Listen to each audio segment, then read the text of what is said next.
Hola amiguitos, ¿cómo están? Bienvenidos a Civil Hacks. En este video vamos a ver acerca del diseño de vigas sometidas a flexión. Comencemos. Bueno, primero revisemos una pequeña introducción, pero si alguien desea resolver el ejercicio ya, puede adelantarse al bloque del enunciado. Ok, el diseño de vigas sometidas a flexión que propone la normativa ASI 31819 es el diseño por resistencia, el cual es un método para determinar diseños económicos empleando cargas y momentos últimos mayorados con un factor de seguridad. Partimos de tres suposiciones. Primero, se establece que la deformación unitaria última del hormigón es de 0.003. Como segunda suposición, decimos que el acero está fluyendo con un esfuerzo de 4.200 kilogramos sobre centímetro cuadrado. Y finalmente, empleamos la propuesta de Whitney. Si trazamos el eje neutro, la parte en la que se ubica el acero estará en tensión, mientras que al lado contrario soportará la compresión. Ok.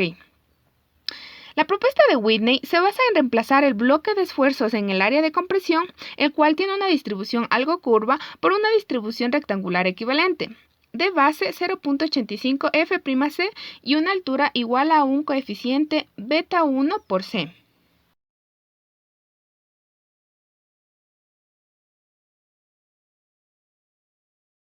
Para las ecuaciones, partimos de nuestra clásica viga de base B y altura h, donde x es la distancia al centroide del acero en tensión, y D se conoce como peralte efectivo, y corresponde a la distancia desde el centroide del acero en tensión hasta la fibra en compresión externa más alejada.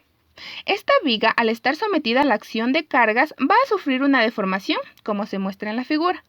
La parte superior es la deformación unitaria del hormigón, mientras que en la parte de abajo tenemos la deformación unitaria del acero en tensión. Esta deformación la podemos calcular de la relación entre este triángulo completo de color verde y el triángulo que se forma por la deformación del acero. Luego de hacer algunas operaciones, nos queda que la deformación unitaria del acero en tensión es igual al peralte efectivo menos C sobre C, y todo esto multiplicado por la deformación unitaria del hormigón, donde C es la distancia al eje neutro plástico, mientras que A es la distancia al eje neutro elástico correspondiente a la propuesta de Whitney, como lo podemos visualizar en esta imagen. Del diagrama de cuerpo libre de Whitney, nosotros sabemos que la viga está en equilibrio, por ende, la tensión es igual a la compresión, de donde nos queda que AS por FY es igual a 0.85 F'C por A y por B, y esta es la ecuación base para nuestro método. De forma resumida, lo que vamos a hacer es calcular X para conocer D, luego determinar A, de ahí beta 1, C, la deformación del acero en tensión, con esa deformación determinar Φ, calcular Φmn y luego Mu.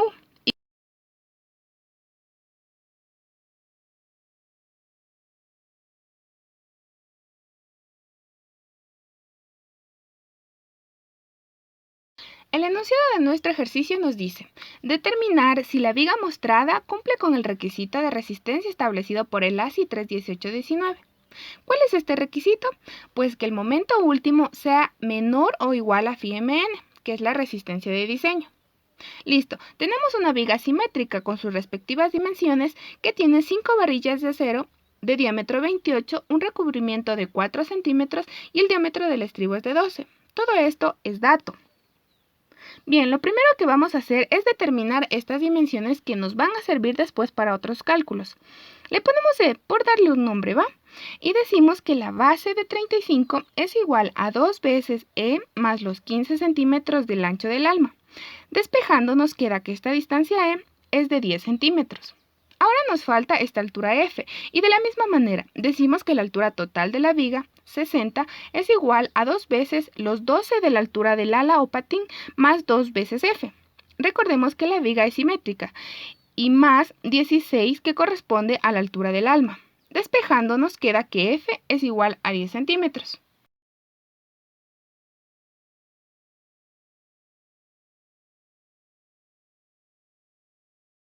Ya tenemos nuestra viga con todas sus dimensiones, así que ahora iniciamos el diseño de la viga calculando la distancia al centroide del acero en tensión. ¿Qué sería esta distancia de aquí? Recordemos que nuestra viga está formada por hormigón, un estribo y el acero. La distancia desde el borde de la viga al estribo es lo que nosotros conocemos como recubrimiento. Muy bien, entonces la distancia al centroide X es igual al recubrimiento de 4 más el estribo de 1.5 centímetros y más el diámetro de la varilla 2.8 centímetros sobre 2. Esto nos da un valor de 6.6 centímetros. Ahora, para encontrar el peralte efectivo D, simplemente restamos la altura total menos X y nos queda que el peralte efectivo es de 53.4 centímetros, para ubicarlo de una vez en nuestra viga.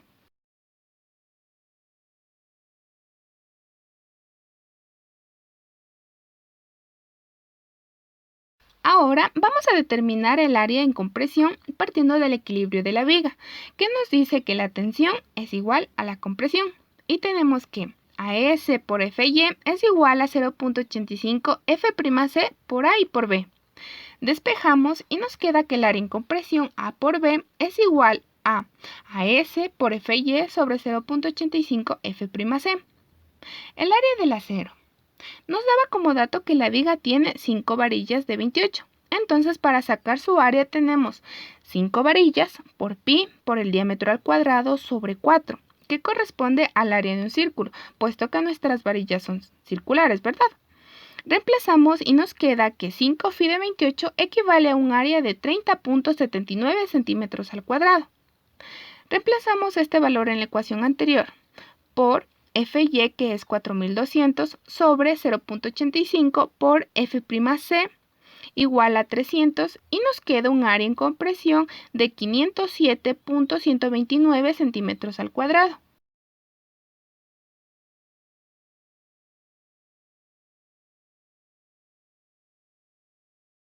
De acuerdo, el área en compresión de 507.129 es todo lo que se encuentra sobre el eje neutro.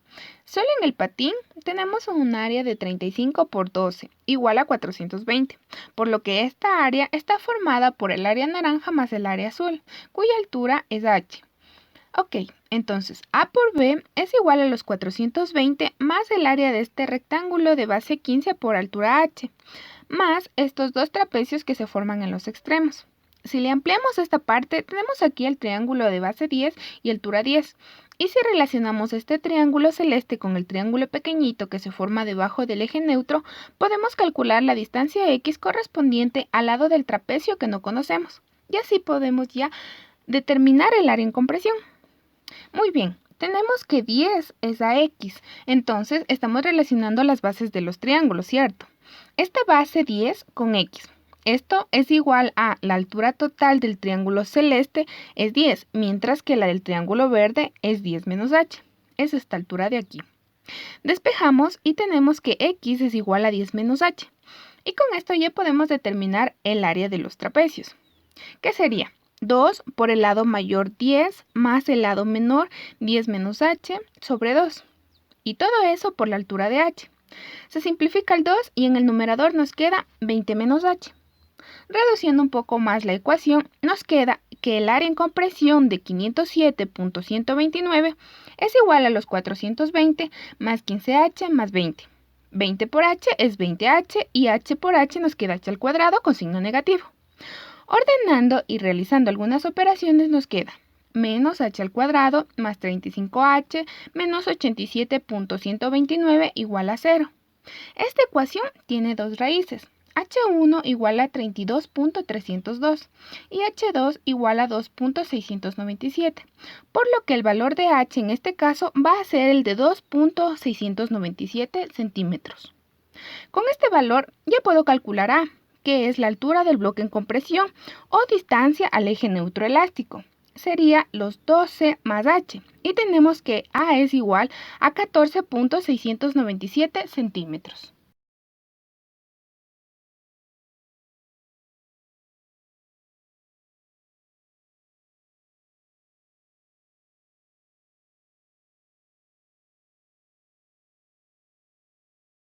Cuando nuestro F'C va desde 210 hasta 280, beta 1 es igual a 0.85, pero en el caso de que F'C sea mayor que 280, beta 1 se calcula con esta fórmula, la cual es igual a 0.85 menos 0.05 F'C menos 280 sobre 70.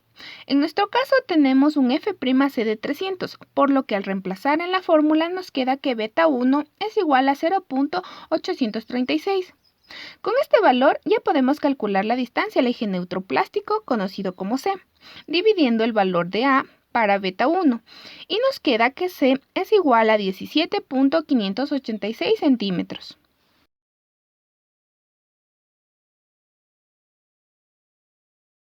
A continuación, vamos a calcular la deformación unitaria del acero en tensión con la siguiente fórmula, donde D es el peralte efectivo igual a 53.4 centímetros. C ya lo calculamos anteriormente, tenía un valor de 17.586 centímetros y la deformación unitaria del hormigón es de 0.003, ya que esta era una de las suposiciones iniciales para este método. Entonces solo reemplazamos nuestros datos y nos queda que la deformación unitaria del acero en tensión es de 0.00611. Como la deformación unitaria es mayor que 0.005, la normativa ASI 31819 establece que el valor del factor de seguridad phi es de 0.9. En el caso de que la deformación unitaria del acero en tensión sea menor que 0.005, se debe rediseñar.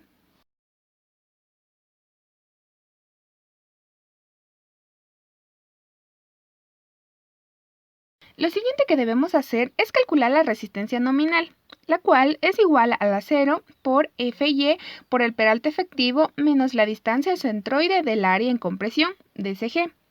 A ese ya lo calculamos. Las 5 varillas de 28 equivalen a un área de 30.79 centímetros al cuadrado. Fy es 4200, una de las suposiciones iniciales para este método. D es el peralte efectivo de 53.4 y nos falta determinar la distancia al centroide del área en compresión. El área en compresión es toda esta área sobre el eje neutro. Si lo ampliamos y ubicamos sus respectivas dimensiones, nos quedaría un área como la que se muestra en la pantalla. Listo. Para determinar el centroide de esta área es conveniente dividirla en figuras geométricas conocidas, similar a la división que hicimos para calcular h. Tenemos el rectángulo naranja y este verde. Ahora, a los trapecios les vamos a dividir en un triángulo y en un rectángulo, ya que sus centroides son más fáciles de recordar. De la relación anterior sabemos que x es igual a 10 menos h. El valor de h era de 2.697, por lo que x es igual a 7.303 centímetros y corresponde a esta distancia de aquí. Esta distancia de acá arriba corresponde a la base de nuestro triángulo.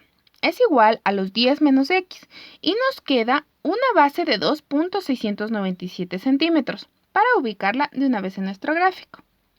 Ok, ahora sí, ya podemos calcular la distancia al centroide de toda esta área, multiplicando cada área parcial por su respectivo centroide y dividiendo todo para el área total. Bien, empecemos. El centroide total va a ser igual a el área del rectángulo naranja de 35 por 42 por la distancia al centroide, de 12 sobre 2, más el área del rectángulo verde, de 15 por 2.697. Por la distancia al centroide, que son los 12 de la altura del patín, más la altura del rectángulo sobre 2, más el área de los dos rectángulos azules, de 7.303 por su altura de 2.697, y por la distancia al centroide. Serían los 12 del patín más 2.697 sobre 2, y más el área de los dos triángulos, que es 1/2 de la base por la altura y por la distancia al centroide, los 12 más el 1/3 de 2.697. Todo esto sobre el área total, que es la suma de las áreas parciales. Resolviendo nos queda que el centroide del área en compresión es de 7.256 centímetros.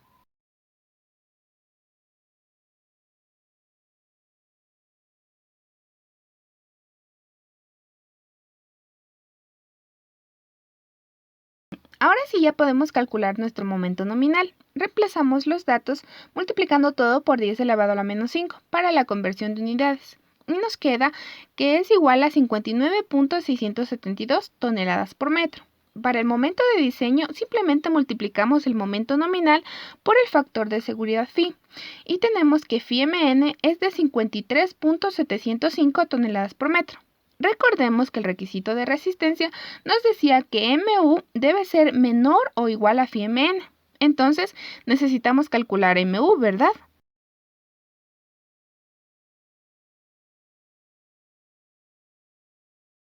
Ok, el momento último que soporta esta viga está en función de las cargas que actúa sobre la misma. El ejercicio nos plantea una carga muerta de 2 toneladas por metro que no incluye el peso propio de la viga y una carga viva de 1.3 toneladas por metro. Así que nosotros debemos determinar el peso propio de la estructura, el cual es igual al área total de la viga por el peso específico del material. Primero el área. Tenemos los dos rectángulos de los patines con una base de 35 y 12 de altura, más los cuatro triángulos con una base y altura de 10, más el área del rectángulo que se forma en el alma de la viga, igual a 15 por 36. Realizando las operaciones, tenemos un área total de 1580 centímetros al cuadrado, equivalente a 0.158 metros al cuadrado. Además, como nuestra viga es de hormigón, su peso específico es de 2.4 toneladas por metro cúbico. Ahora sí, ya podemos multiplicar y obtenemos que la intensidad del peso propio de la viga es de 0.3792 toneladas por metro.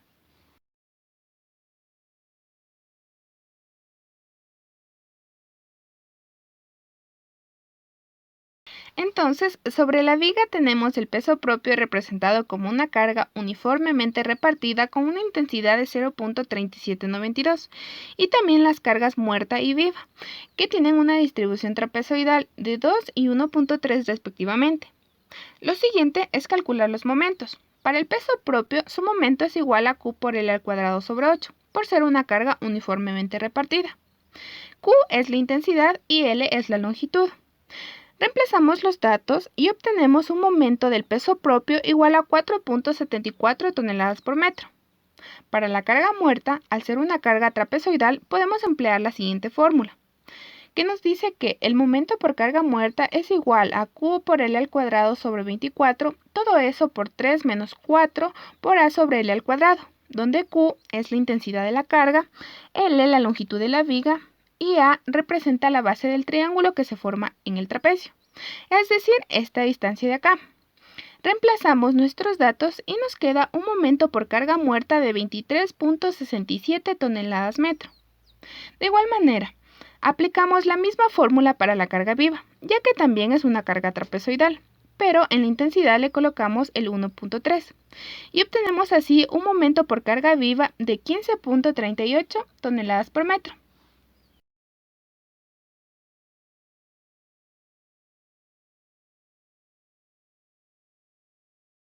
Finalmente, para obtener el momento último, realizamos la combinación de momentos que nos presenta la NEC, empleando los momentos que ya calculamos.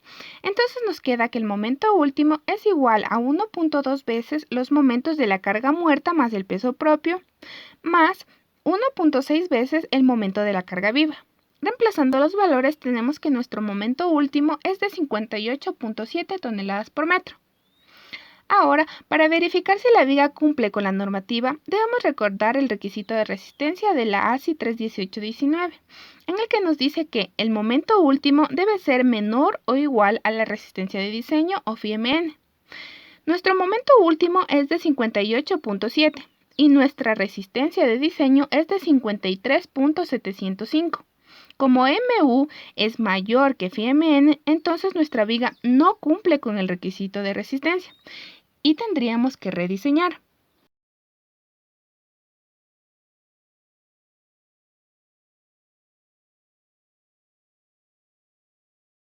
Bueno amiguitos, eso es todo por el video de hoy. Si les gustó, no olviden regalarme su like y por supuesto suscribirse.